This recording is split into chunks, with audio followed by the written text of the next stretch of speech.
I'm on Zoom. Oh my gosh. There we go. All right. I'm gonna share my screen and then we'll get going. So hello and good evening, everyone. My name is Vinny D'Amato, Chair of the BU Senate, and this is Senate 14. Today is February 8th, 2021. So, as always, starting off with roll call.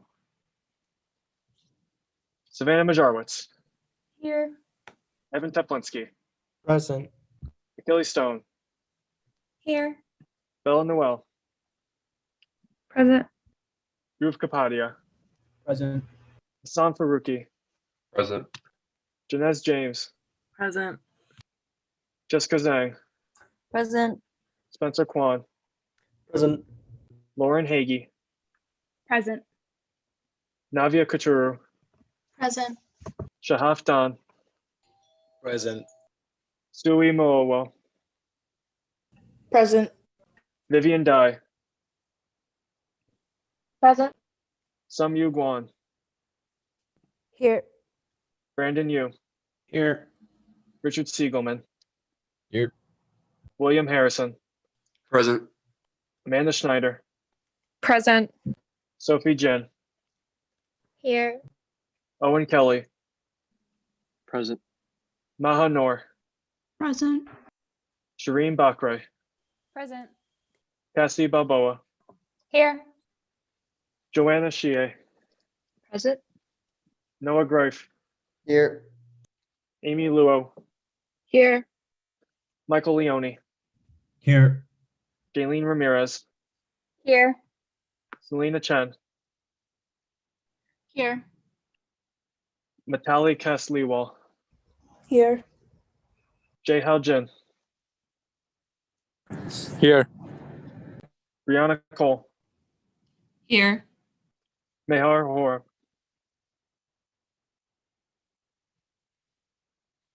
Mehar Hor. John Michael Aracena. Here. Ezra Bale. Here. Samantha Casas. Here. Celine Manchin. Here. Shayna Evans. Here. Keely Massini. Here. And Juliana Torres. Here. All right, so with that, we are missing one person, so that puts us at 41 senators. So that's 28 votes for a supermajority, 21 for a simple majority. Going through the agenda for today, we have the president's address, big updates, Senate Resolution 15, BU Libraries, Senate Resolution 16, Free Laundry, Senate Amending Bill 001, and Open Forum. So, Mr. President, the floor is yours. Hi, everyone. Happy Monday to you all. Just a couple updates on my end. So the executive branch, we put this together. This is when we're going to be coming to Senate to present. I'll send it to Vinny, and Vinny, if you don't mind just resending the link.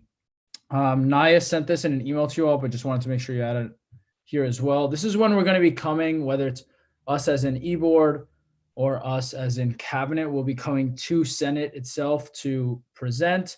Our next presentation, well, we have a big update today, and then the executive board will be presenting on the 22nd because there's no Senate meeting next week.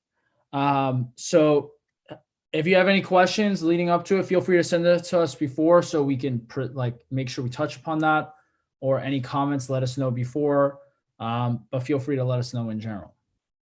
Next update, elections. The final info session is tomorrow. The intent form closes in exactly 1 week.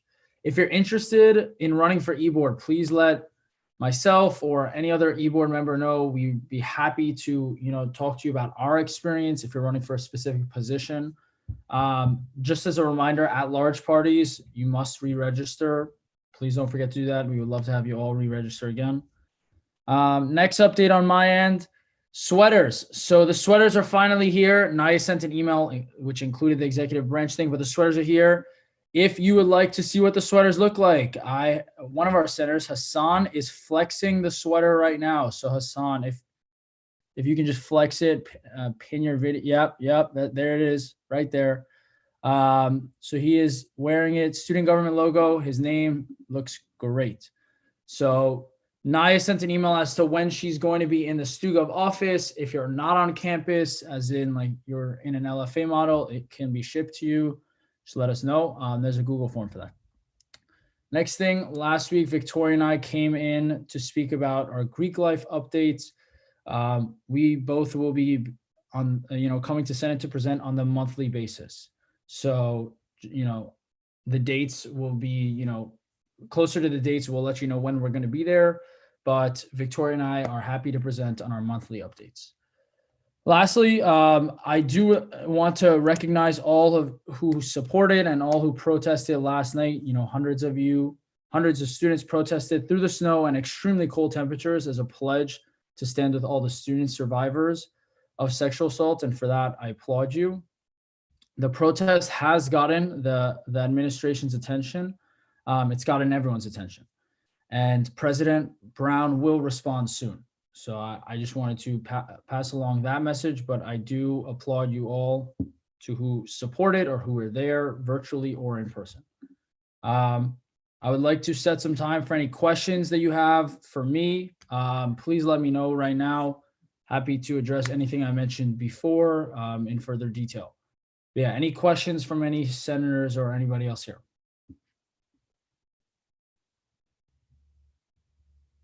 Anything? Evan. Hi, what is soon? Soon, look, that I don't know, but that's the word I got. And I wish I could tell you an exact date, an exact time, but that to my knowledge, the word I got was soon.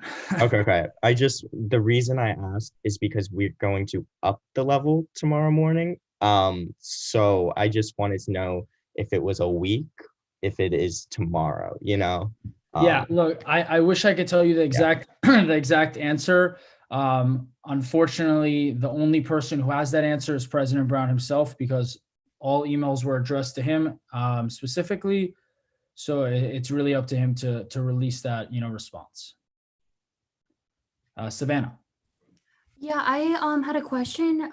Did Dean B say anything about the protest or express any interest in coming to Senate tonight to talk to us about this? Or Yeah, so I had spoken to Dean B earlier today. A couple of senators had reached out to me regarding this, asking him to come.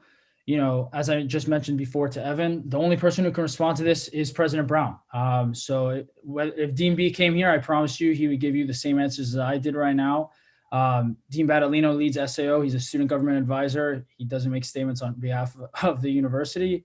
That's President Brown's job. So it's really in President Brown's wheelhouse for this one. Any other questions?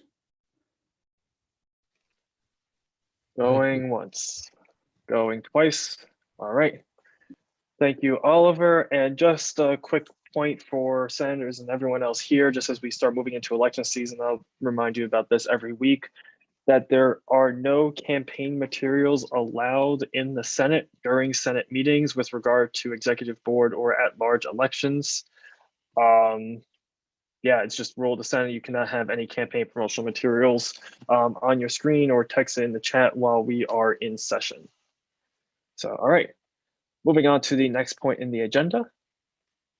Big updates. So, Madam Vice President, the floor is yours. Awesome. Thank you so much. So first, hi everybody. Hope everybody's doing well.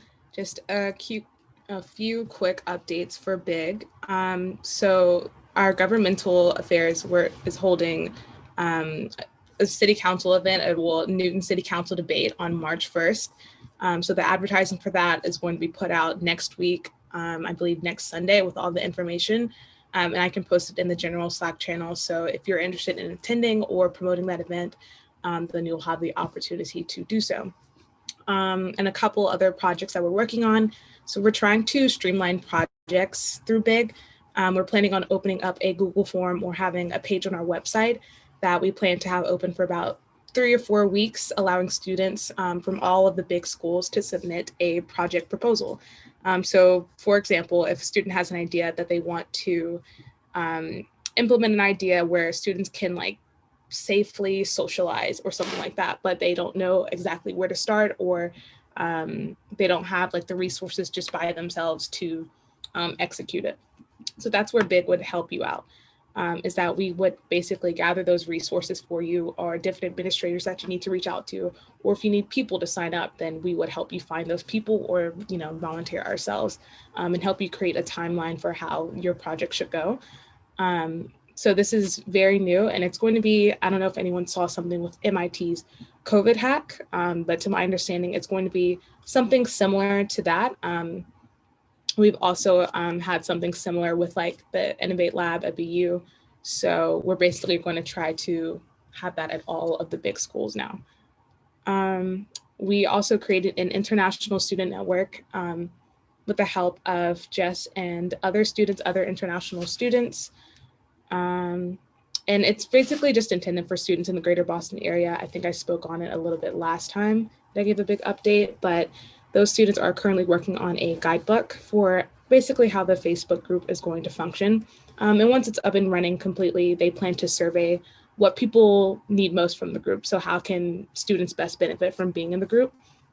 And then they're going to create a resource guide going from there.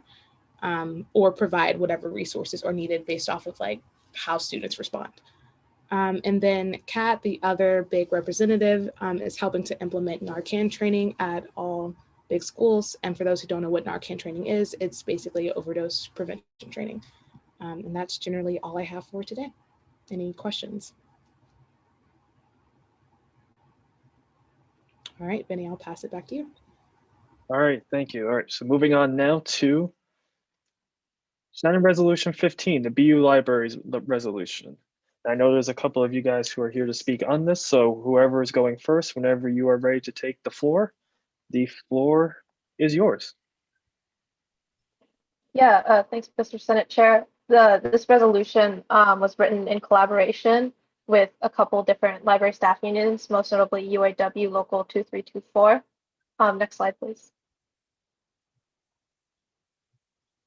Yeah, so it sort of started when the Daily Free Press published an article last December on how BU libraries had chosen not to re-grant workplace adjustments given in the fall for the spring semester. So the library staff in question are people who themselves are in high-risk COVID-19 categories or have family in those categories. So people with underlying conditions like asthma, maybe people who are more elderly or, have had a history of like cancer, whether, benign or malignant. So these people were entirely remote in the fall. Their duties were entirely, spreadsheets, entirely remote work. And then for the spring, they received an email last December saying that they would have to add in-person shifts on top of their existing responsibilities and come to campus during those shifts. Otherwise, they would be able to take paid leave because they could put in for COVID-related leave because they're in these high-risk categories. So they could take whatever paid leave was left in their contract. And then once that ran out, they could take unpaid leave for the rest of the semester, which meant that they would be left without a paycheck during the pandemic, which when we, the senators and Polk, were reached out to by different faculty involved in this effort, thought was really egregious. So we thought it would be something that was good to bring to student government. Next slide, please. Yeah, so the Daily Free Press talked to a few different anonymous staff members in the libraries who talked about like their experiences receiving these emails and working in the libraries in the fall. And they noted that a lot of them had entirely remote work that did not need to be done in person this spring. And if you look at COVID testing data, the number of students on campus in the spring has actually decreased about 2,000 students from the fall. So there really is no reason for them to be coming in person. Next slide, please. As you can see, we've got a wide range of people who support this resolution within the student body, which is really encouraging to see, students in solidarity with, faculty and staff. Next slide, please. Yeah, Savannah, take it away. Yeah, so basically voting, what voting yes on this basically means is that you're going to simply boycott face-to-face contact with library staff until all workplace adjustments from the fall are granted and renewed for the spring. And then also trying to avoid any use of the library study spaces as much as possible. And then, as well as sharing the petition with appropriate context on student government platforms. Next slide, please. And then there's also additional ways to help take support. To help support this. You can share this petition on your own social media pages. Also, you can email Matthew Dames, who is a university librarian that has the power to reverse this decision. And so you can email him and say that you support the library staff and their demands. And you can also help us out in data collection by taking the Quack Library Survey on your library experience as a student in the fall semester, just so we can collect data on that to help further the case. And with that, I invite Professor Jason Prentice to speak. Hi, thanks, Savannah. It might make more sense for George to speak first, just because he's a representative from one of the unions of the affected staff members. Hey, how you doing? I'm George Bogue. I am the president of UAW Local 2324. I've been the president for about 5 years. Before that, I worked for the BU Housing Office for 27 years. So, as was summarized, the people that apply that have these CDC high risk conditions were pretty much everyone who applied was granted in the fall. And then just before the Christmas break, they announced that everyone was going to have to be back 2 days a week on campus, regardless of their situation. We've filed grievances in several cases, but the grievance process is a long one. And, you know, that was one of the reasons they announced this just before the break, because we wouldn't have time to respond contractually. So you folks would be doing us a great service by endorsing this. You'd also be helping out people in other unions and even non-union staff have also all been denied. So even though we're the most upfront about it, there's a lot of other people that have these concerns in the library. And as I say, you'd be helping them out too. So again, I want to thank you for taking this up and thank you for hearing me out.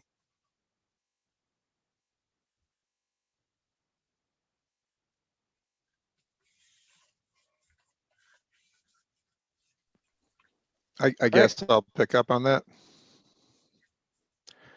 Yeah, so all I would, so my name is Jason Prentice. I'm a senior lecturer in the writing program, and I'm a member of SEIU 509, which is one of the two faculty unions. I'm a member of the full-time faculty union.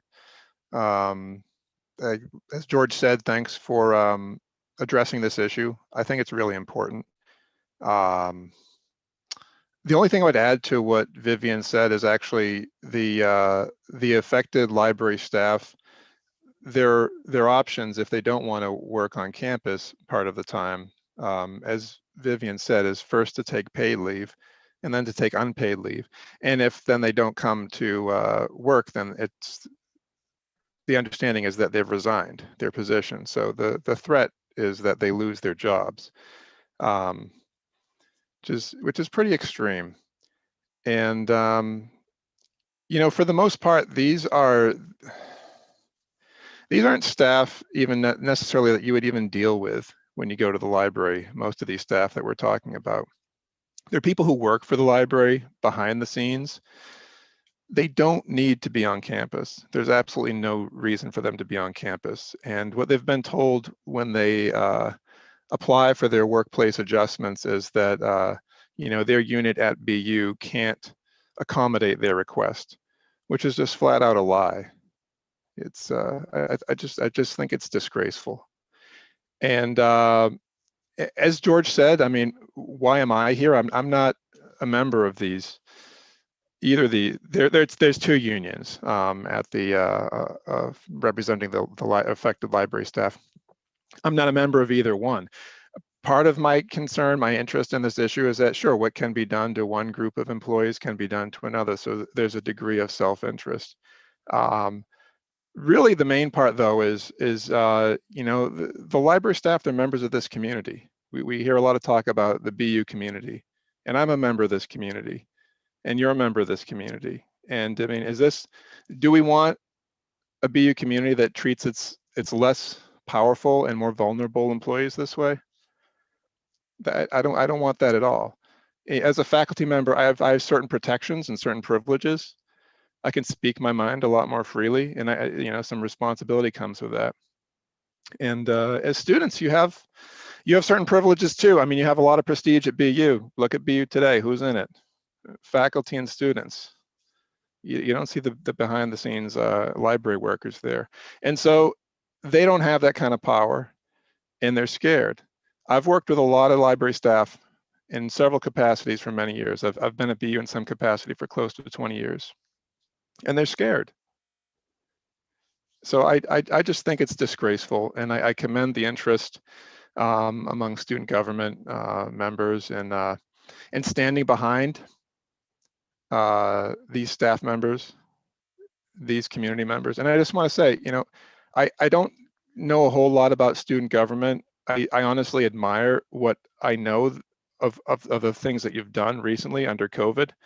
And I just want to add that the whole situation with the pandemic has exposed some serious weaknesses in higher education generally, and at BU in particular, in terms of the structure and the culture of governance. And I can tell from listening to you just at this little bit of the meeting, you have leverage and you can be part of that governance. Faculty, unfortunately, we're kind of waking up to that too, kind of slowly as a group. But I think this is an important issue for everyone in the community. And yeah, if you have any questions, hopefully I can help to answer them. Thank you. Thank you all for that. I'm now going to open it up to a 10-minute Q&A session.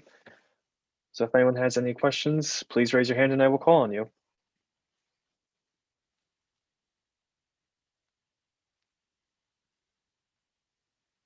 Senator Kelly. Hi, so I know you said that a lot of the staff that this is in reference to is staff that we wouldn't even see when we go to the library. But I was just wondering, would this bill affect the library hours that are open to students right now at all?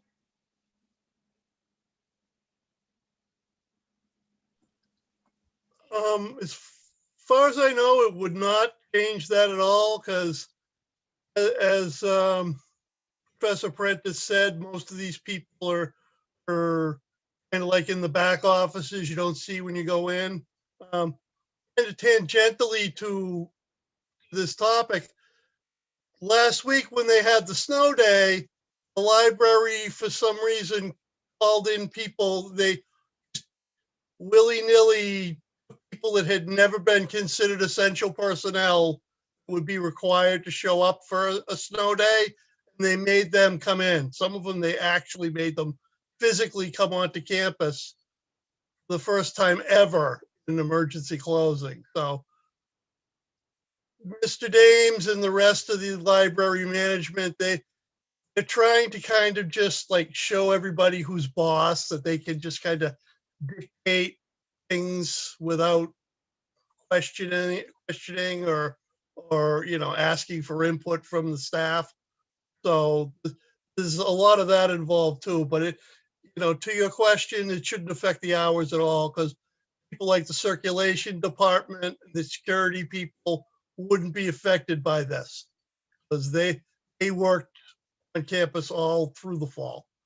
These are only people that have been working remotely, still looking to work remotely. Thank you. Senator Hagee. I was just wondering if you could elaborate on sort of the official reason that was given for asking these employees to come in and work in person, or even if there is any at all.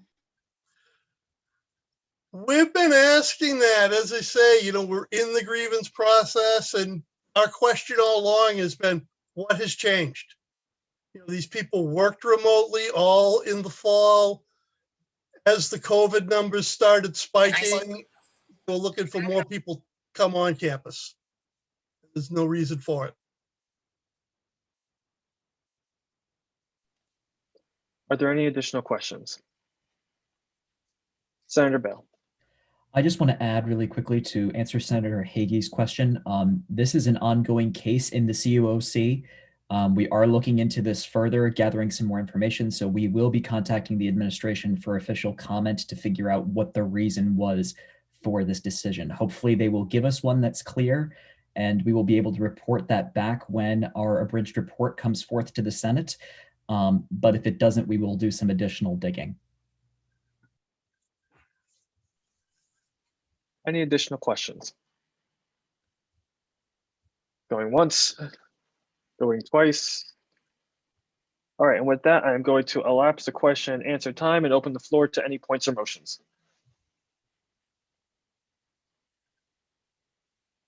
Senator Faruqi. I move to enter voting procedure on the bill in question. Second. All right, so with that, we're going to need 2/3 supermajority vote here to move into voting procedure. As always, please raise your hands in the chat in the affirmative if you wish to move into voting procedure.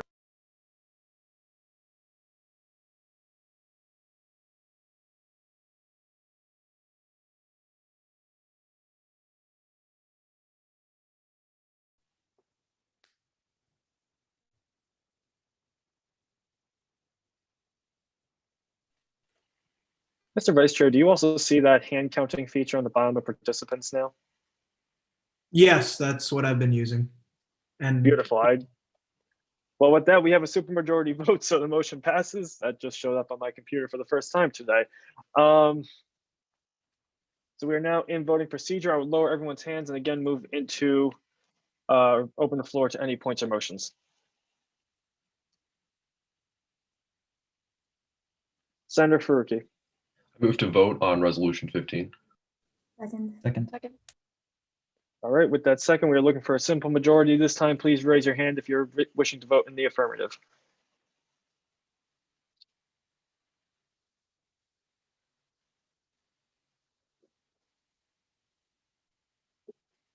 All right, and with that, we do have a simple majority. We're now going to vote on Senate Resolution 15. Mr. Vice Chair, if you could please send the resolution in the Slack. If anyone is not having access to Slack today for some reason, please private message me and I will send you the voting form.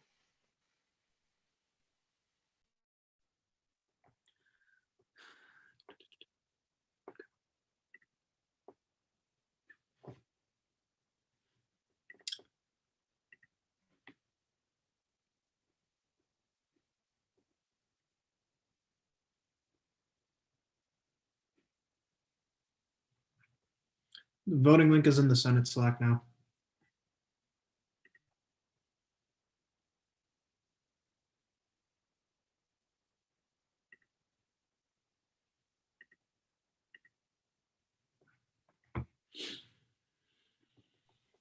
All right, you guys have a minute and a half.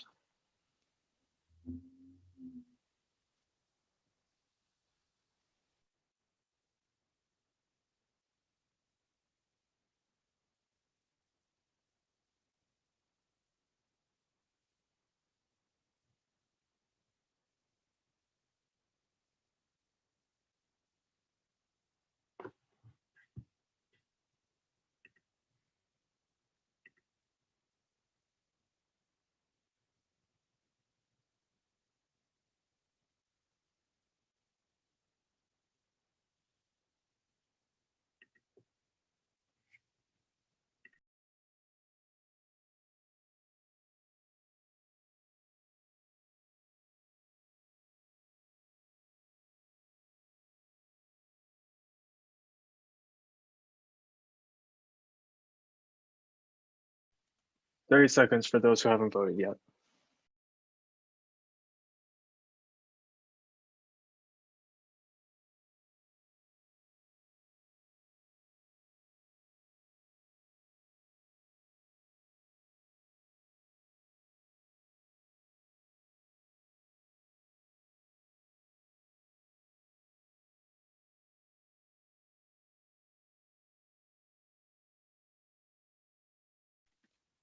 All right, I'm now going to close the voting form. And with 35 votes in the affirmative, congratulations, this resolution does pass. Senator Dye. That was an accident. I'm very sorry. Sorry. Congratulations, everyone. All right. Moving on to the next point in the agenda. Sign resolution 16. Again, I know there are multiple people. Well, Senator Dye, I'm guessing you're the lead presenter on this. So whenever you are ready, the floor is yours. I'm actually going to pass it to one of our wonderful CAS advocacy staffers, Arlo Hatcher. Hi, I'm Arlo. I'm in the advocacy committee for CAS, and I'm also on the e-board for YDSA. So I'm going to talk about this resolution. Can you go to the next slide, please? So this resolution is an endorsement resolution endorsing the Boston University Young Democratic Socialists proposal for free laundry for all students. And so we're hoping to have the support of the Boston University student government, along with in name and for our documents and stuff, and also with social media graphics and things like that. Next slide, please. So what is the problem? We have an issue with laundry costs at this university. We collected some data to help illustrate this, but laundry costs are far too high and far too much of a financial burden for too many students. On the next slide, you'll see that,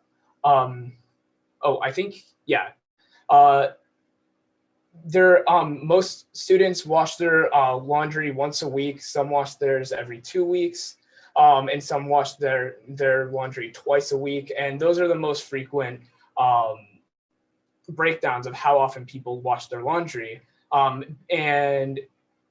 this is a financial burden. First of all, people should not be being forced to wash their laundry once every 2 weeks. That's unacceptable from a financial standpoint. If you go to the next slide, we also collected data on how much people pay for laundry. And over half of our students pay more than $10 every month for laundry. Now, this is a problem in general, but it's also especially bad for our university. If you'll go to the next slide, we've compiled a list of different schools and their different laundry policies. And Boston University ranks among the highest laundry costs for in the entire country at $175 per wash and per dry. Many other schools, including University of Rochester, George Washington University, and New York University, have taken completely free universal models similar to the ones that we're proposing in our YDSA's policy proposal.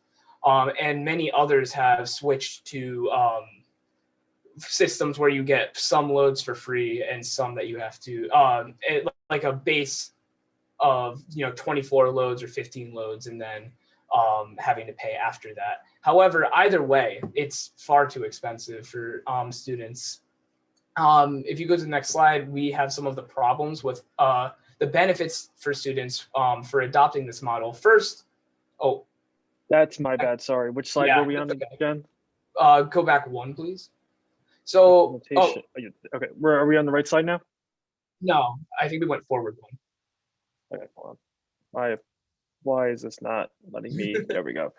Okay, so we were on this slide, correct? Yes, we're on this slide. My apologies. That's totally fine.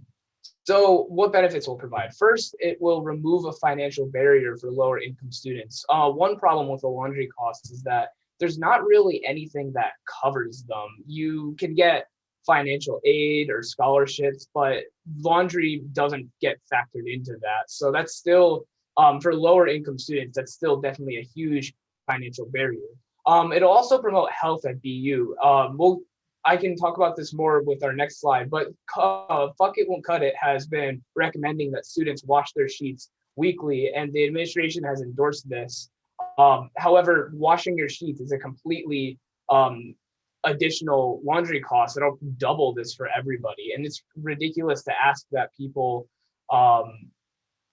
take this extra measure while also not providing for them to be able to afford it. It'll also promote good mental health. There's research to suggest that good hygiene promotes positive mental health and other positive benefits to people who practice good hygiene. And if you'll go forward to the next slide, this is a poster, one of those electronic posters that we took a picture of, where it's Fuck It Won't Cut It, endorsing that students wash their clothes once a week. it's right there at the bottom. Wash your sheets weekly to stay clean and keep COVID-19 away.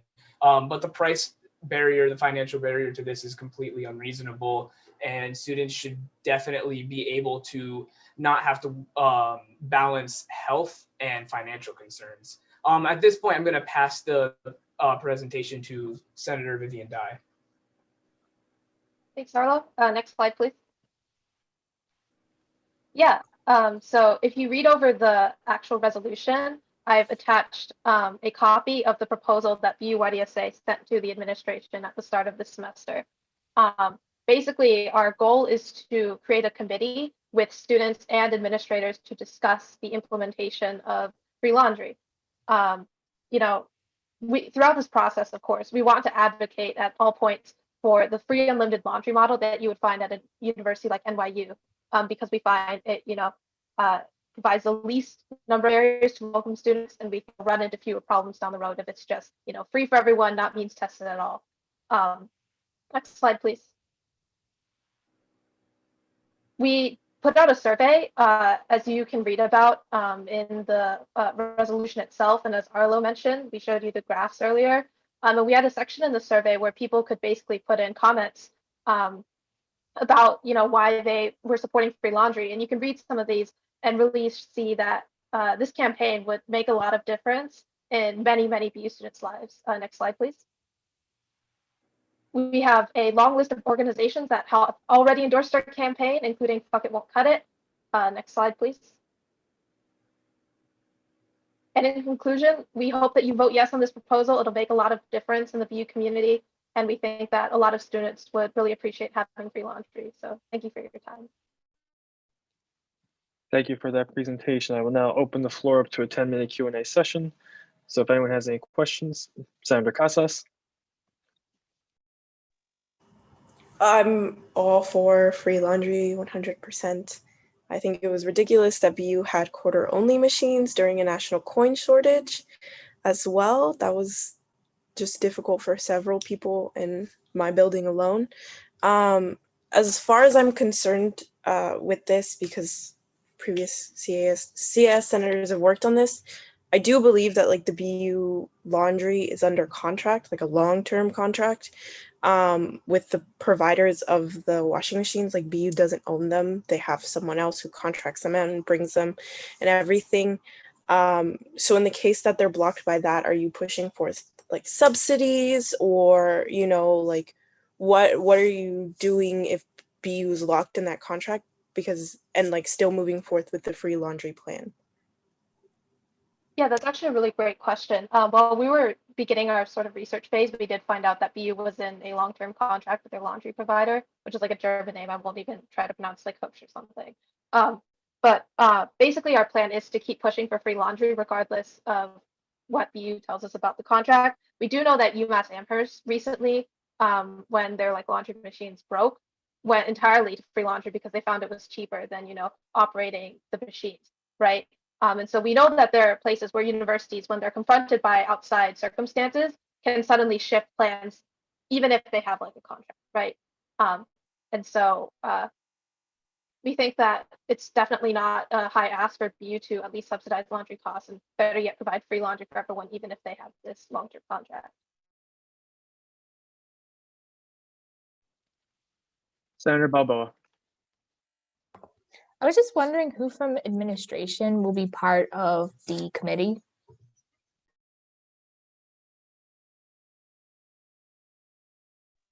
I think it'd be best to refer this question to Anthony Bono, who's president of the BU-YDSA currently, because he is communicating with the administration on this. So Anthony, if you're on the call, feel free to take this one. Yeah, hi. I think you guys can see me and hear me. So we just got in touch with auxiliary services, and we currently have a meeting with them next week. We don't have an exact date yet, but it's auxiliary services who we're going to be meeting with initially. Hopefully we want to expand that to more people in the administration and open it up to more student groups that might want to have some say in negotiation processes. But so far, that's who it is, the auxiliary services. Senator Topolsky. Hi. Excuse me. Hi. I am very passionate about this subject. As Sammy pointed out, I was one of the senators who worked on this all last year and got it up to a very far point. My question is, which I think is very valid, how are you going to ensure that this doesn't just increase tuition? Could I take that one? Is that okay? Yeah, so we looked at the last budget for the previous year, and Boston University was just increased in their credit rating, I think in 2019, due to their high amounts of liquidity.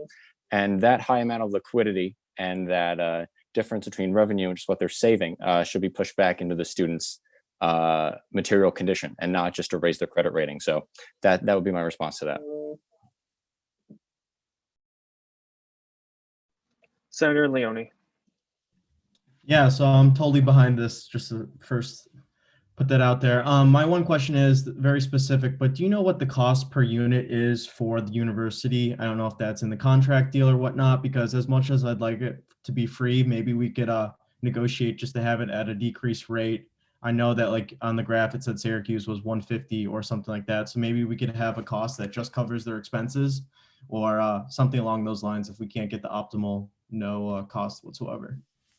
Yeah, so in the proposal itself, it has 3 different demands. The first is that the Boston University gives us like an audit about what each machine costs to run, and the overall maintenance fees that it costs to do the machines divided by the number of machines. So we understand the basic cost per unit.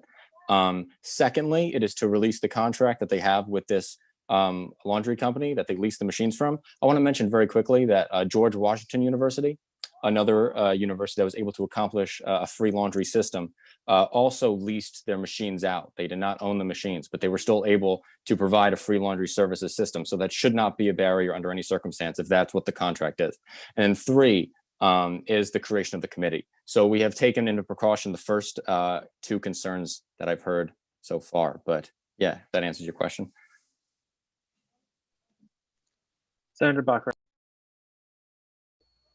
Hello.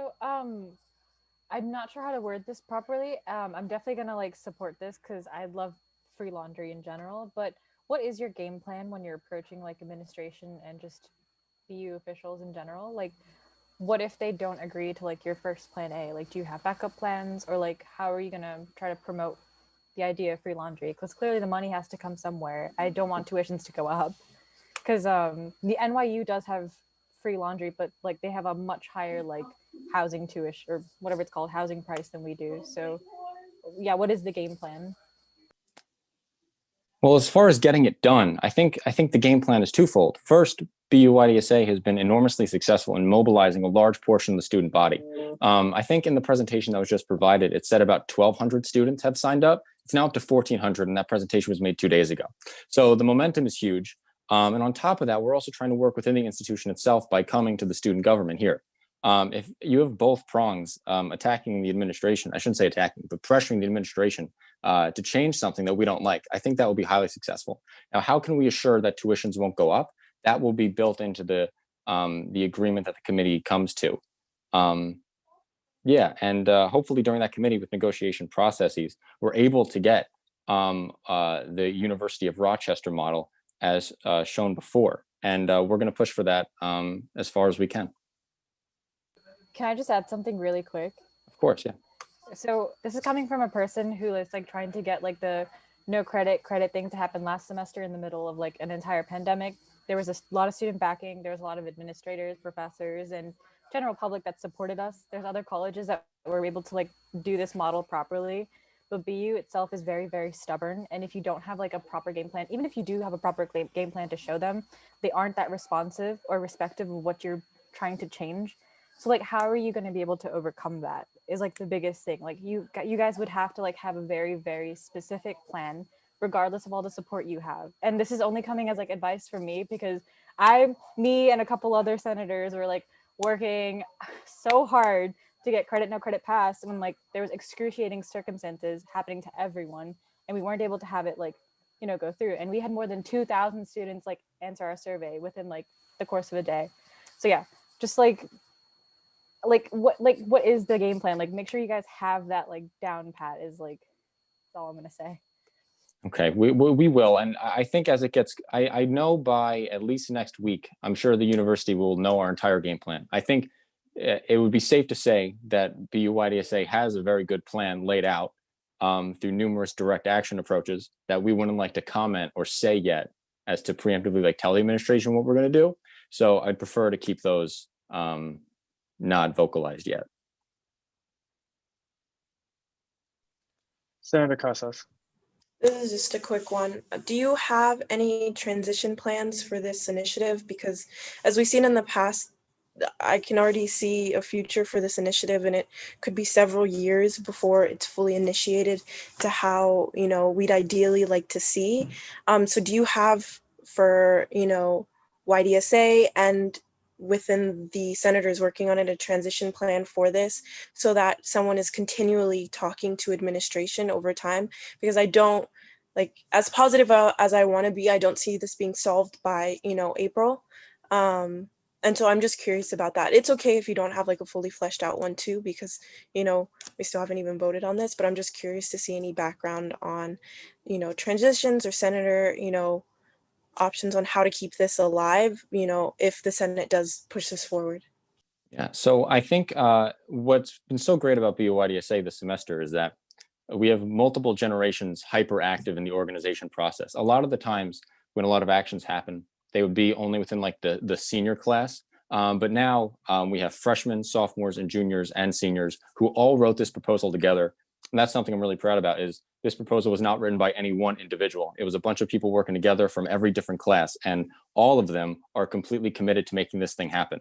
Now, I would like to say in the document, it says once negotiations start, a decision has to be made within a month about how to accomplish free laundry. And we're going to hold to that. We're going to stick the administration to that. That's a part of the proposal. Putting that deadline is necessary to make sure that they can't just filibuster us until eternity. And them already responding to us and giving us that meeting, knowing that that was a stipulation going into the conversation is a very good sign in my view. But if there needs to be a generational approach, which I do not think there needs to be, we'll be completely capable of doing that. Senator Zhang, last point. Hi, this is a suggestion. I also want to echo the thoughts of Senator, I forgot who just spoke, but she was an Eng senator. What about, I'm just wondering if you guys have thought about the possibility of like a boycott, some sort of like monetary protest to really push the administration. So for example, if everybody boycotted doing laundry in the machines in the buildings and instead working with like off campus, I know that there's like a bunch of like laundering services that will like take students' laundry and then deliver it right to their doors. Have you guys thought about something like that? I say this suggestion because we've seen like this kind of reminds me of the menstrual products initiative that we had. And as someone who worked on that, menstrual products, like yes, laundry is a necessity, but in some sense, I think menstrual products are a little bit more different. Does that make sense? And if we've seen the school say no to things such as granting sexual assault survivors resources and credit, no credit, I'm wondering if we should take more of like if we can speak their language, you know, because BU does speak money specifically. So I wonder what your thoughts are about that. Yeah, I mean, I've thought about that.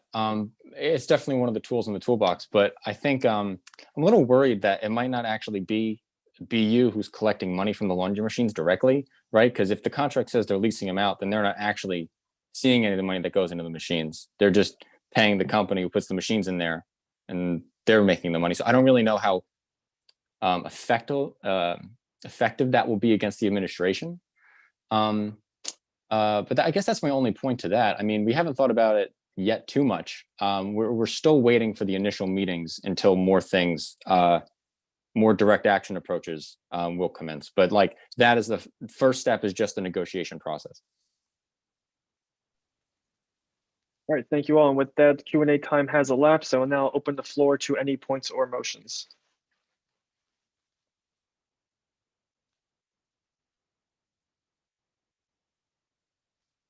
Senator Dye. Motion to enter voting procedure on Senate Resolution 16. Second. All right, you guys know the drill. Looking for 2/3 Point of order. supermajority here. May Yes. we have another motion come up before that? If there's a No, but discussion? unless it is suspending the meeting or adjourning the meeting. We are now looking for a supermajority vote to move into voting procedure on this.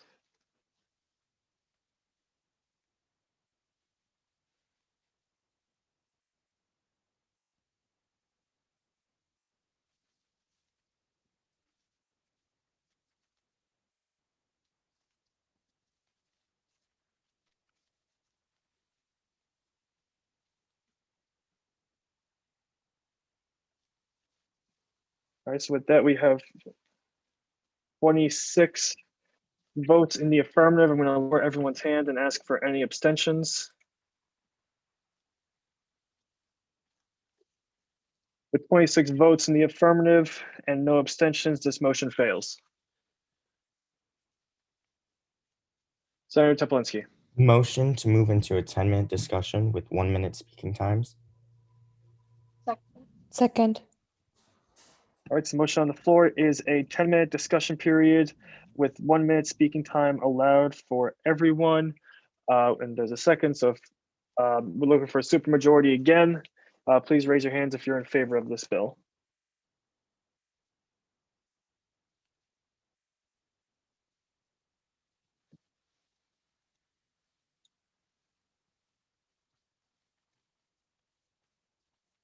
I don't know if I said bill or motion there, but I meant to say motion at the end. And with that, we do have a supermajority, so the motion passes. I will lower everyone's hands. Senator Teplinsky, do you reserve first right to speak? Yes, please. All right, let me get my timer set up. All right, and whenever you're ready, the floor is yours. I will message in the chat when there's 30 seconds left for everyone. Awesome, thank you. Hi everyone. So the individual that Sammy was talking about was me, who had worked on this for an entire year. I am all for free laundry. The reason I pushed Vivian so hard in the questions and off is because we really need to iron this out. And Janez is here too. Janez was a big part, want to give credit. We had met with the director and worked on a presentation, worked on getting free laundry, and the director was incredibly nice. He gave us information and he said they're in a contract for 4 years. And Janez and I don't want to speak for Janez, I think that is a complete valid, considering when he said they are going to give free laundry afterwards. I know we all want free laundry now, but sometimes it might be better to think about the future students. And I have more comments to say, not enough time. I Please think wrap that, up your point. yeah, I think that it might be better for subsidize and then transitioning into that free laundry. Senator Bale. Senator Teplinsky's point, last year, the BU raised about $1 billion in donations, and we have no idea where any of that money went. Specifically as well, I have an anecdote from a College of Engineering professor who said that Dean Elmore said to him, quote, "We're looking for $1 billion idea." I say, why not multiple $1,000 ideas or multiple $1 million ideas? With that said, given that the university is under a contract, I would consider that, yes, perhaps enter these negotiations, but say, where is that $1 billion? Can we use that to at least reduce the cost of laundry for students now? Give them some of that money in terms of convenience point credit, just an idea for consideration. Senator Bakre. I was gonna piggyback on that too. Like, I completely agree. Like, if we can't get like free laundry per se, we can try to like find a way to create a system where it's either convenience points or it's part of housing and it's like paid through our like housing. I also just wanted to add, I think like a way you guys can like push for this argument further is to like really understand what the contract is, what the contract holds, and like what their agreement is. And it's not just like the company itself that's potentially like, you know, getting a lot of money from this. BU is definitely getting something out of this too. Whether it's like the cheapest available company that gives them the best offer, or they could be, you know, I think one of the custom senators said it too, like maybe they're overpaying for like how much laundry for each laundry thing, so they're getting some money out of it. So if there's any way to like bring the price down to just how much the machine is, how much the machine costs, that would also just work, and that'd like lead us towards that direction of having free laundry in the future. Yeah, that's all I wanted to say. Senator Casas. Yeah, I also am a fan of this subsidies then transition plan especially because BU already automatically categorizes students who like are eligible for waiving their $600 housing fee. Like they already have this financial information. They know who these students are who are already, high housing risk, high risk of poverty on campus. Like they know who these students are. And so they know who to reach out to for these subsidies. Like they are fully aware. And then transitioning into that when we're at the end of the contract, I'm trying to speak very fast, Vinny. Also to Jess's point, I love you. I don't fully want to support us supporting those laundry services on campus because BU does make a commission off of those. They are a paid service that BU gets money for advertising. So that's my only point to that. And I finish with time. Mr. President. Hey, yeah, Senator Bale made the point about the university raising $1 billion, which is very much true. Vinny, I'm going to send you this article. It says here where the money is going. So I think in response to that, this article has where the money is going, scholarships, which buildings, et cetera, et cetera. So just wanted to put that in there. Senator Thank you, Dye. Mr. President. I just want to clarify some things from the YDSA perspective. The reason why we wrote the proposal this way is because we don't want to show our hand to the administration. Yes, we are open to discussing with the administration within the committee what the best way to implement free laundry for all is. But we want the discussion process to not be revealed to the administration before we start, if that makes sense. And so I think that amending this proposal to put in some sort of transition without seeing the contract first and seeing the exact terms of what BU's commission is preliminary and hasty. And I urge that we don't make any sort of amendment of that kind to this resolution. Senator Toplinsky. I just want to respond to that. What we vote on does not necessarily have to be what YDSA does in that sense. We can vote on supporting a specific action. And if YDSA doesn't do that, then we didn't support that, if that makes sense. Just because I think that there is this agreement that just with regards to Student Link, it's taking them 2 to 3 years to transition that. It's going to have to take them a little bit to transition into this free laundry. So I don't think it's feasible without a transition period, and not ignoring the subsidy aspect. Senator Dye. I definitely understand that, but I think all of this is it's a preliminary debate to me, because right now the demands are create this committee and meet with us and give us the contract. Right now, those are the only demands that are concrete and laid out at this stage in the proposal. And I think those are pretty straightforward, and I think those are pretty non-controversial. Senator Faruqi.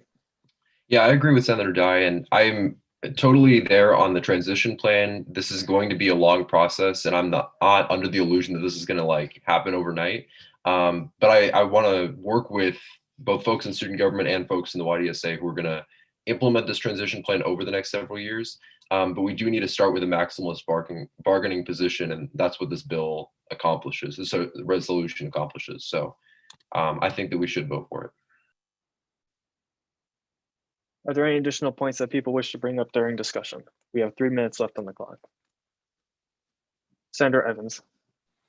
Yeah, so just going back to what we're actually voting on / here for, I just have a question. So the graphics that are supposed to go through onto our Instagram, Twitter, and newsletter, are those going to be run through our comm department / is there a system that you guys have? I'm just worried about us as student government posting these things and then not being on the same page about the language and things like that. No, we have a social media coordinator in our organization that will Excuse email. Me, if you wish to speak, I I know you and Senator Dye are working on this, but please in the future, raise your hand when you wish to speak. I don't know which one of you wishes to respond to that. I'll save my time. Anthony. Anthony. All right, Anthony, floor is yours. I'm sorry about that. My bad. No. Yeah, we have a social media coordinator that has been sending templates out to all the organizations who have endorsed us. So that's how you would get the template to make sure the language is the same across organizations who have endorsed us before. Are there any other points that people wish to bring up during discussion? We have 1 minute and 40 seconds. Going once, going twice. All right, and with that, I'm going to elapse discussion time and open the floor to any points or motions. Senator Evans. Motion to move into voting procedure on the question. Point of order. I don't know if there's Second. a point of order. Wait. I don't know if there's a JAC representative who can speak to this, but since the motion to move into voting procedure on this resolution failed earlier, under Robert's rules, can we ask for it to be voted for again a second time? Because I recall that being an issue last semester. You are right. Yes, I do remember. I believe Justice. I'm here. Oh, is Daniel here? Okay, great. Well, no, it's Alex. Oh, Alex is here. Sorry. Hi. Can you rephrase your question again, like specifically, because I'm a little confused with the. Sure. So Senate Resolution 16, there was a motion to go into vote on Resolution 16. That motion failed. Last semester, we had a similar issue where somebody had asked, who had motioned to have a resolution go into to be voted on. That resolution failed, and that put us into an issue where we weren't able to vote on that resolution until the next Senate meeting, which was then made to happen that same night. Point of inquiry. So the first one that failed was the motion to go into voting.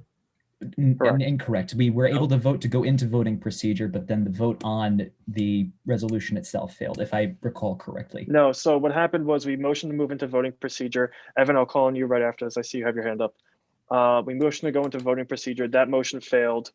And then Evan motioned to go into a 10-minute discussion, which then passed. So now the floor is again open to motions. Evan, did you want to add something as well? You're good. I was going to explain that. Okay, yeah. So from my understanding, I remember us talking about this, I think like 2 semesters ago. If it's not voting down the bill itself, I think it's fine. I think it's when it's a structural thing, it's up to like the chair and the discretion, I think is what we ended up going with when it goes to entering voting procedure. But there's nothing in Robert's rules that explicitly prevents any procedural vote from retaking. Okay, so what you're saying is the discretion would be mine, because it would, so, okay. So the discretion is mine is what you're saying. Yeah, which would just mostly be to avoid like redundant votes repeatedly being introduced. Okay. Thank you for the clarification on that. Thank you. All right. So with that, considering we did have a discussion period, I will allow one more vote. Since I remember last time it was subsequent votes and there wasn't, I don't believe, any discussion time in between that. Someone correct me if I am wrong. Okay, so I'm going to assume that I am right here. So because we had that, I will allow this motion to happen now. So motion on the floor is to move into voting procedure. Mike, Senator Leone, do you have a point you wish to raise? All right. So with that, the motion on the floor is to move into voting procedure. I believe that was seconded, correct? Yeah, by Jeff. All right, please raise your hands in the affirmative if you wish to vote on this.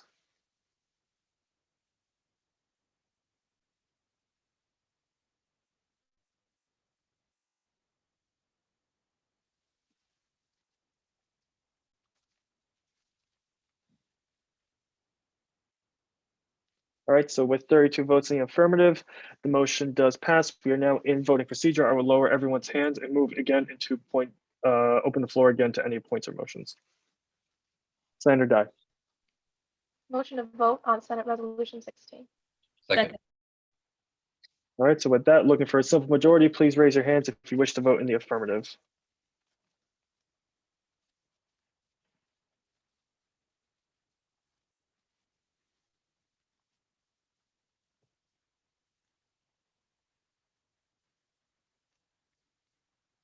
And with 30 votes in the affirmative, this motion does pass. We are now going to open the floor or open the voting form. Mr. Vice Chair, if you could please put the voting form in the Slack. Anyone who does not have access to Slack, please private message me and I will send you the link.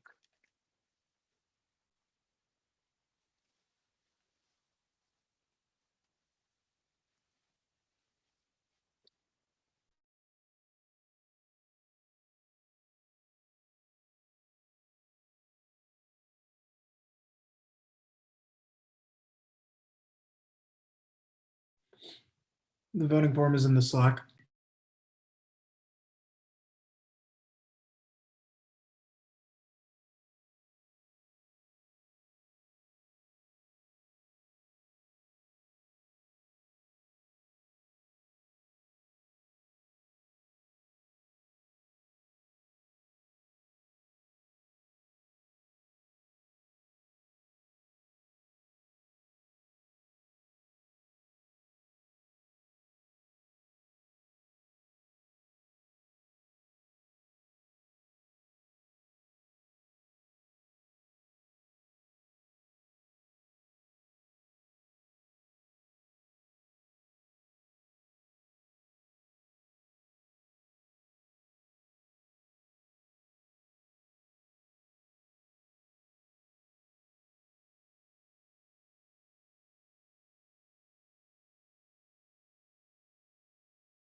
Senator Olivia Hur, are you? I don't recognize your name. I know you just private messaged me. Yeah, I just joined like this semester, so I don't have access to like the general student government Slack. Are you the replacement for Cameron? Because I have had no official word that COM has appointed a new senator to my knowledge. Make sure my, okay, please wait after the meeting's over and we can discuss this further. I just want to make sure we get the vote done. Okay. All right, I'm going to close the voting form in 15 seconds.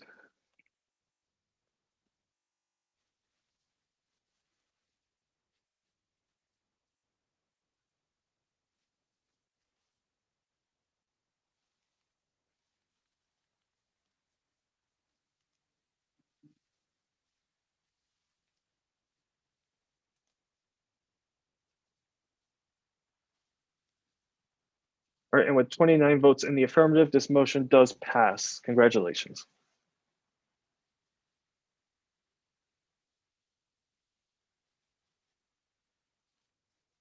Let me just send this message quickly. Oh, okay. To know the split, it was 29 votes in the affirmative, 4 votes negative, and 3 votes abstentions. Therefore, I do not believe your motion would work because a 2/3 vote isn't required and abstentions would not change the vote. All right. So moving on now to the final point in the agenda, which is my bill. I'm going to hand off chair duties to the vice chair for this officially. So he's now chair and I'm just a normal student. So hello, everyone. I am here again to present amending Bill 001 with some updates for you guys over discussions that we've had over the previous week. So after meeting with some senators, the goal today is to amend the language of Chief of Staff, first off, to a new language, which would be an amendment under Article 2 To change the language to the Senate chair can also appoint chiefs of staff and other relevant staffers to assist with the operational duties of running the Senate at their discretion. The reason why we changed this language is to allow the chair specific power to appoint chiefs instead of just a single chief in case they feel it is necessary, and also to specify more the purview of these staffers and what their role is, which is specifically operational duties. And these operational duties, just to explain it for explanation's sake, is just running the Senate. They have no power to make any decisions without the chair's approval. Anything that they decide to do is coming at my direction. It's not like the vice chair where they're going to be taking on their own initiatives. They are just here to help and assist myself and the vice chair in any future actions or things that we require. I'm going to ask the Senate to motion to amend this bill to remove Articles 5 and Article 6 from the bill for this week, as we wish to have further meetings, especially with Rules Committee, to really hone down this bill and make sure that this role is fleshed out, because I know there's a lot of concern about that, and there's just not enough time in the span of 1 week to get it all fleshed out. So those are the updates. I will now, well, I can't open the floor, yeah, that's the updates. If anyone has any questions, I'm open to them. The floor is now open to questions. Senator Evans. Yeah, just wondering if you guys have considered Article 1, the changing the language to make it so that you have to be a current member of Student Government Senate or the legislative branch to be eligible to run for Senate chair. I'm wondering what the motive behind changing that was, and also if you've considered the implications of like what that means, potential like barriers that could present to different people. Go ahead.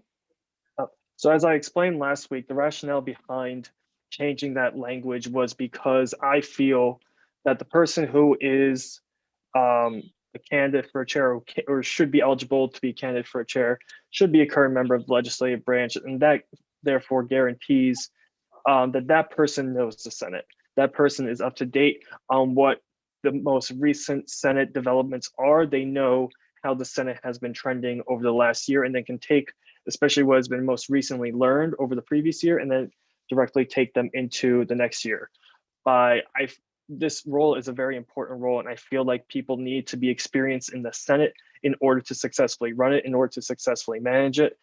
If you have someone, say, I'm not trying to discredit any other role in student government with this, it is of my opinion that you need to know the Senate in order to do this job as successfully as possible. And that's why I wish for it to be changed to any current member of the legislative branch specifically. Therefore, anyone who's in the Senate or Senate committees has at least some experience with the Senate. Can I respond to that really quickly? We can get back to it after. I want to make sure that everybody has a chance to ask questions. Okay. Senator Haggie. Just to clarify, who is there in their discretion? Because their discretion is the Senate chair. Okay, thank you. Senator Balboa. I was just wondering if the chief of staff would have the ability to vote during Senate, or would that be like against the rules? No, they have no power to make any decisions, nor voting, nor any real decisions of consequence. They are here as an assistant to myself and me as the chair and the vice chair, in this case Shashi, just because we are 2 full-time students with outside commitments of StuGov, and we have 20, I think I might have put it on the other slide. No, I didn't. We are working on 20 different initiatives, actually more than 20 different initiatives starting from winter break. We have a whole spreadsheet documented with the status of each one. And that's all stuff we want to do by the end of the year. And in order to do that, we need more help. And doing this amendment here allows us to codify that and make sure that not only myself and Shashi, but also future Senate chairs can appoint people to help them with their initiatives. Senator Evans. Yeah, so I just wanted to say I still object to Article 1. I will always object any sort of motion or amendment that restricts people from participating in student government in any capacity. I think people should consider, and I want that to be considered for whoever's working on this bill before we vote. Hopefully outside of the hours of Senate, so we don't have to come back on Monday talking about this, but we get it resolved before we have to vote on it. Willing to talk more about where I'm coming from, if that's helpful to anybody working on this bill. But yeah, that's all I want to say. I know that's definitely, you're probably not the only one with that sentiment. And my response to that is my end goal is not to restrict people from joining student government. I want as many people to join as they can, but I also want to make sure that the people with the right experience are leading this institution to make sure that it can be as successful as it can. And in order to do that, I feel personally that you need to have experience, current experience in this institution. Senator Zhang. Yeah, I'd just like to echo Senator Evans's thoughts. And Vinny, I completely get where you're coming from. I think having been in the role yourself, you know what it takes. I definitely agree with where you're coming from. And while it's not your intention, like this bill, the impact of it would limit people. And I think realistically speaking, the process for selecting a Senate chair is very rigorous. You went through it yourself. It's a lot of questions. I think we don't necessarily need to put a bill in place for this, because I think the process itself, like the questions, the speech that you prepare, your platform that you prepare, that's something that if you don't have experience, or if you don't have, like if you are not as well acquainted yet with student government when you're running for Senate chair, that's something that the process itself is going to weed out. I think putting a bill in that would be, like using a bill to do that would be more harmful than it would be beneficial to Senate. I understand completely where you're coming from. I still stand by my opinions on this though, but thank you for that. Senator Teplinsky. Point of personal privilege, do you mind just going back to the last slide so we can just see it one more time? Thank you. And I guess stay here while like people are quiet. I will, yes, my apologies. Thank you. Josh, are you running a timer on this right now, by the way? Yeah, there are Okay. 3 more minutes. Just making sure, because I did forget to turn my phone on. Senator Evans, did you just put your hand down? All right, Senator Faruqi.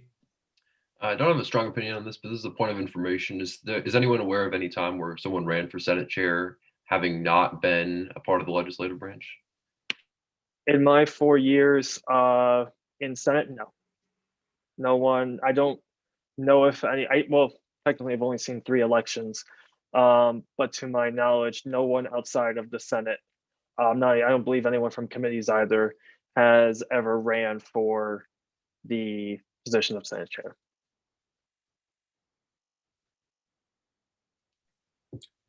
Are there, Alex? Hi, this is just relevant to the conversation that's going on. This is a conversation that the judicial has had a couple times. And we had a conversation recently about the current constitutional revision, introducing essentially job protection rights, like amendment type thing, allowing or enforcing everyone to have access to every position. And the position that we were talking about and ended up not an official vote, but decided did not qualify under that was the Senate chair, because we're based off the US government and because the Senate chair isn't elected by the student body, because it's essentially Senate leadership, like the Speaker of the House or Senate Majority Leader type position in the US government. So it's not an equivalent student body leadership position. So that's the thinking, is that it's a leader among the senators. So it's not an official decision that was made, but that has been a concept that has been brought up before, if that helps anybody. Thank you. Are there any further questions?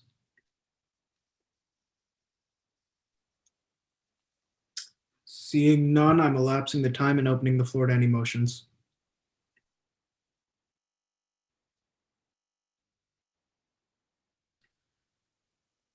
Who's the first one up? Senator Bakre. Motion to move into voting procedure. Second. All right, all in favor, please raise your hands. Point of information, if we move into voting procedure, what exactly will we end up voting on with this bill now? Because I just want to make sure I'm on the right page with that, and I want to make sure everyone else is as well. Right now, we'd actually be voting on the entire thing because the amendments have not been made yet. Okay, thank you. They're just suggestions right now. I am not an official senator, therefore I cannot make any motions to amend. That has to be done from you guys.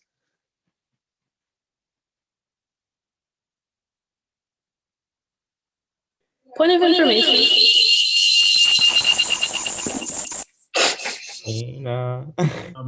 Yes. Sorry. I have a point of information.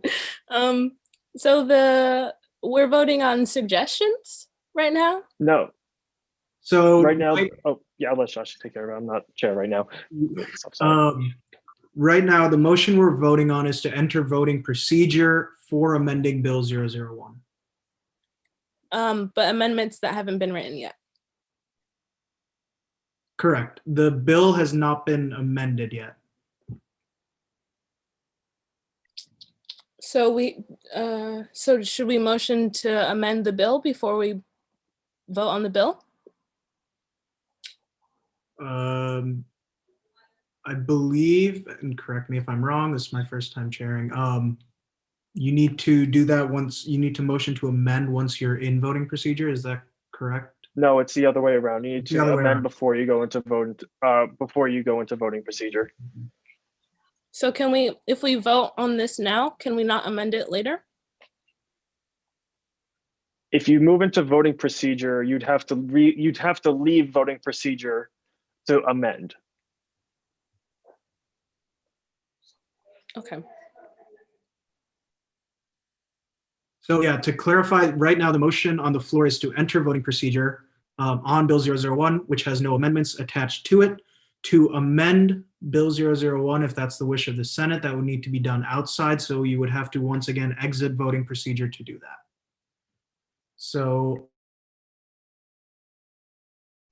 I'm going to lower everybody's hand just once and then ask everybody who wishes to vote on this motion to raise it once again. All right, so all in favor of the motion to enter voting procedure on Bill 001, please raise your hand.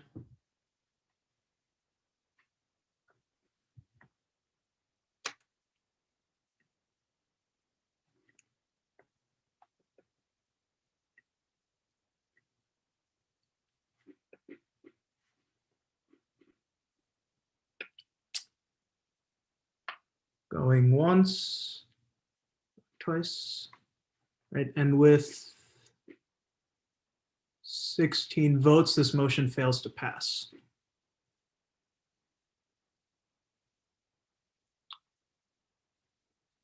I'm going to lower everybody's hand and then open up the floor to motions once again. Senator Faruqi. I move to amending Bill 1 to remove Articles 5 and 6 and introduce the suggested language in Article 2. Do I have a second? Second. All right, all in favor of motioning to amend Bill 001 to remove Articles 5 and 6 and amend the language that has been suggested, please raise your hand.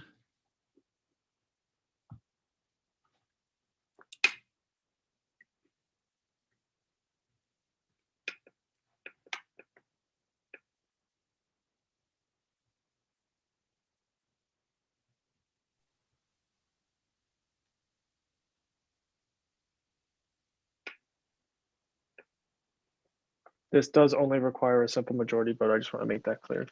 And with 26 votes, this motion passes. Senator Faruqi, if you could send that language to me so I can put it in the chat for everybody else. Sure.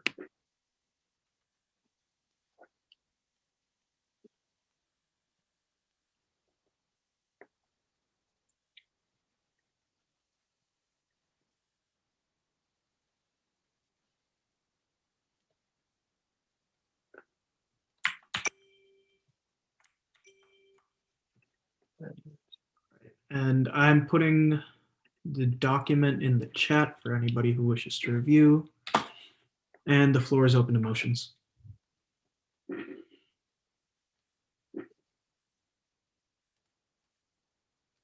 Senator Faruqi, I move to enter voting procedure on amending Bill 1. do I have a second?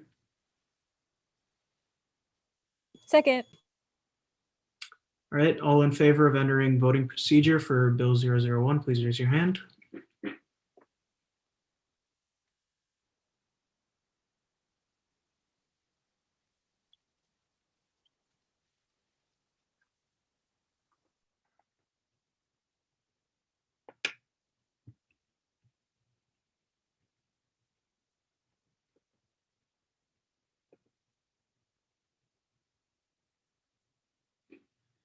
And with a supermajority, this vote passes.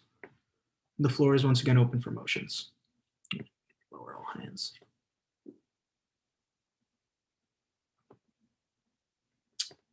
Senator Faruqi, I move to vote on amending Bill 1. is there a second? Second. All right, all in favor, please raise your hand.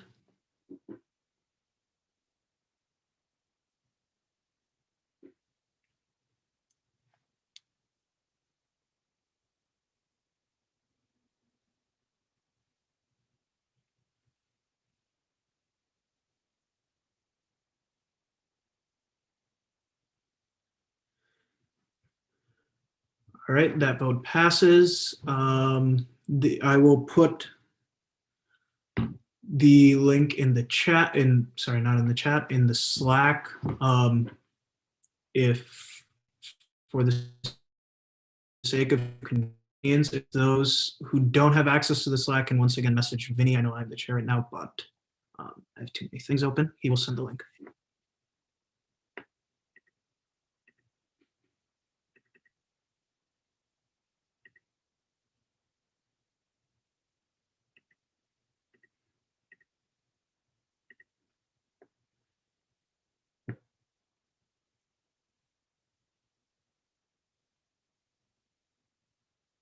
All right, the link is in the chat.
All right, everybody, 30 seconds to get your vote in, please.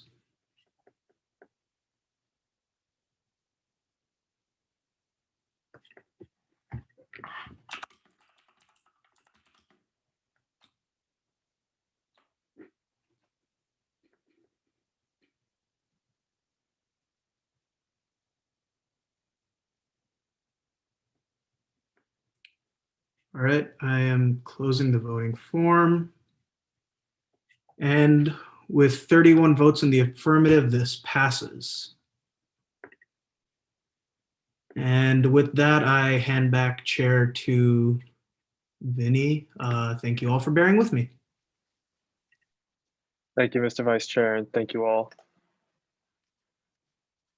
All right, we are now in open forum. I'm going to lower everyone's hands. And if anyone has anything they wish to bring up in open forum, Senator Faruqi. So the Student Government Environmental Affairs Department's doing a super cool event this Thursday. So just another reminder to sign up for that, and I'll send the link to Vinny so y'all can get that.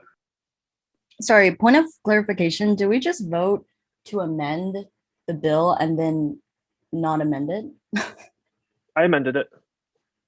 I confirmed the changes in the bill. I had them as suggestions in it, so I removed articles 5 and 6 completely, which were the first two amendments that Senator Faruqi proposed. He did all three amendments in one motion. So the amendments to remove articles 5 and 6 were put in there, so those were removed, and then we changed Article 2 to reflect what was in this sub point right here. The Senate Chair can also appoint chiefs of staff. So that motion passed to remove those two and edit Article 2. So then instead of voting on 7 articles, we've only voted on 5 articles for the bill. So everything except press secretary was just passed. Okay. Senator Faruqi, did you send me that link yet? I think Senator Faruqi is frozen.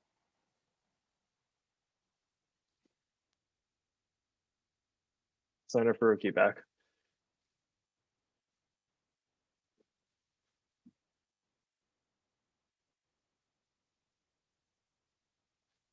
Senator Dye.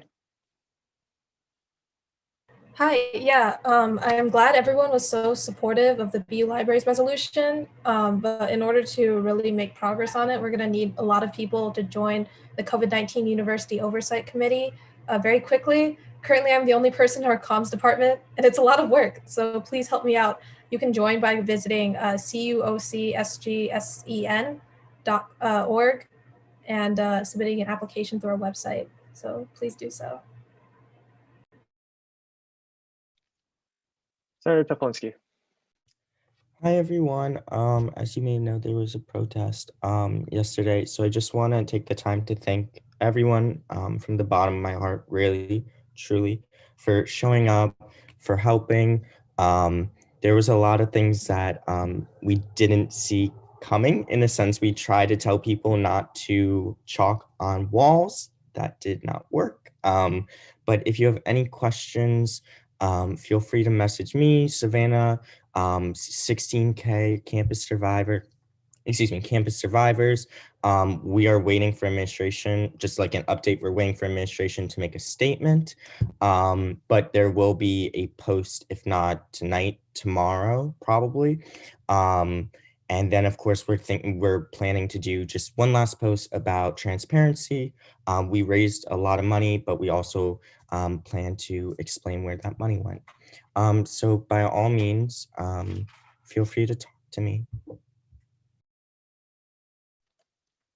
Senator Majorowicz. You can let Daniel and Keely go ahead of me because my thing is kind of long, so I just want to make sure they get their stuff first. Of course. Justice, is it DePonte, right? DePonte, but that's because my name is DePonte. Okay. Yeah, thank you, Vinny. Yeah, I just wanted to quickly echo what Oliver brought up in his presidential address. There's just a week left to fill out the intent form. That's the form to fill out if you want to run for e-board or Senate at large. I'm going to send Vinny the link to put in the chat. I've also been putting it in the Slack. So just keep your eyes peeled for that. And just remember there's a week left to register to run for student government elections. So thank you. And again, just to echo that, any at-large party that wishes to rerun for Senate next year needs to register for this. So please, please, please make sure you register with the SEC if you wish to run. The next year's Senate chair will not be able to change the seat allocation after the election. Senator Massini. Hi guys, I want to apologize in advance. I lost my voice today, so I sound a little silly. But I wanted to update everyone on the plaque. A purchase request has been submitted, and SAO will be handling the rest from here. My next update will be when we have the physical plaque and BU is mounting it. So thank you. Senator Casas. This is an off-campus thing. So the Uplift Watertown, they're an organization in Mass. They're doing abolition of policing learning groups. They're going to be fully online, and you can sign up. I posted on my Instagram, but I can also post it in the Slack. So it's 3 classes. They're completely free, but please consider donating. They're super good, super informative. I love this group. I love working with them. So check them out. Senator Bajorowicz. Hey, okay, so Evan already kind of spoke about this, but I just like to start off by saying thank you to those who protested last night. It means the world to me, and I really appreciate all the hard work, energy, and support that those of you who were there put out last night. And I really know that survivors appreciate your solidarity. And if you haven't done so, please check out the Linktree and email administration. I know that it's been mentioned we'll hear back from President Brown soon. We don't know what that means, so let's continue to keep up this energy and email them. I posted the Linktree in the Slack bio. You just press it, it's auto-generated, could not be easier. And yeah, so with that being said, I would also like to address someone who is missing tonight and who has been missing for a long time. And that is our student advisor, Dean Battolino. And before I'm interrupted, I would like to make note that yes, the student body president and Senate chair have made it clear that we can ask for him to come to Senate. And I know we've also been told that Dean B is just a phone call or an email away. I've called Dean B, I've emailed Dean B, and I'm very sure I will continue to do so in my time as a BU student. Also, Dean B isn't just the student government advisor, he's the assistant dean of students. His job should be listening to us and helping. But there is an issue here. Our student advisor is not coming on his own volition. He chooses to be invited first rather than wanting to come to hear students. And yes, sure, there are better candidates for certain questions, but he is our advisor. He should be able to answer us during a meeting, and he should be able to speak for himself during a meeting. I honestly think it shows a lot about his character that when roughly 800 to 1,000 students have protested and 100+ student organizations have posted about BU's sexual assault problem, he still isn't here. And again, it's not just about being invited, but it's the fact that despite everything happening, he has no volition to come to Senate and to talk to us. So I am frankly tired and upset that the onus is always on us to reach out. I think the student government advisor should be someone who is proactive and not reactive. I think it should be someone who is willing to just dedicate the time and the energy to helping students. So with that being said, I will be working on a resolution about the roles and responsibilities that the student government advisor should have. I invite anyone who's interested, please Slack me, text me, let's start working on it. And I want to leave my senators with this. It is time to be direct, because otherwise, what change will we truly get done? Thank you. Are there any additional points that people wish to bring up during open forum? Senator Bale. I would just ask that the members of the CUOC, if you could stick around after the adjournment of the meeting, just real quick, I would greatly appreciate it. Thank you. Senator Toplinsky. And with that, motion to adjourn. Second. All right, everyone, please raise your hands in the chat if you wish to adjourn the meeting, looking for a supermajority as per usual. And with that, we have a supermajority. I will stop the recording. I will stop the live stream. Thank you all. Have a great night, and I will see you all in 2 weeks. There is no Senate meeting next week.